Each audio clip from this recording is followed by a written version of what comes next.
Dahil sa sunod-sunod na insidente ng pamamaril, sinusulong ngayon na maisabatas na sa Kongreso ang panukalang total gun ban.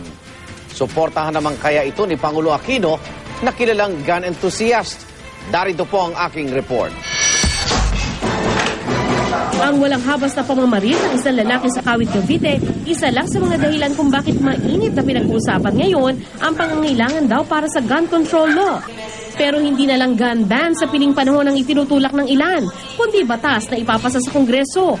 Ang mungkahi ni Leyte Representative Roger Mercado, pagbawalan na ang mga sibilyan na magkaroon at gumamit ng lahat ng uri ng armas. Sa panukala niyang batas, lilimitahan na lang sa mga law enforcer gaya ng pulis at sundalo ang paggamit ng baril.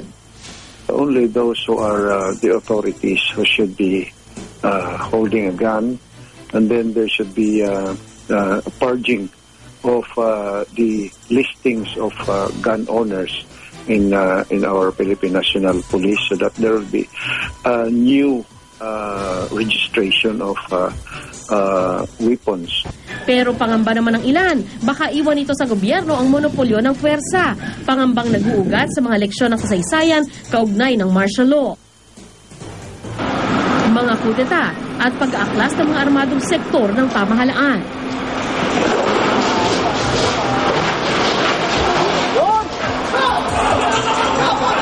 Sa Senado, may isang taon nang hindi umuusad ang panukala ng dating action star na si Senador Lito Lapid para bigatan ang parusa sa mga nagpapaputok ng baril tuwing bagong taon.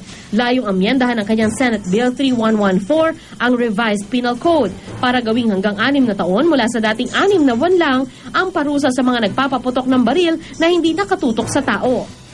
At kung may mamatay namang biktima, paparusahan ang nagbaril ng hanggang habang buhay ng pagkabilanggo. Ang paggamit ng baril ng ilan sa ating mga kababayan sa pagsalubong ng bagong taon ay palatandaan umano na nahihirapan ng gobyerno na sugpuin ang sitwasyon. Dahil dito may mga panawagan para sa mas mahigpit na gun control.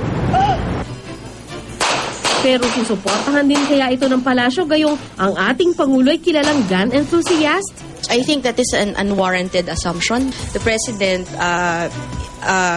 is a smoker, but however, he pushed very hard for the syntax. So that is the basis for why I am able to say that it is an unwarranted assumption.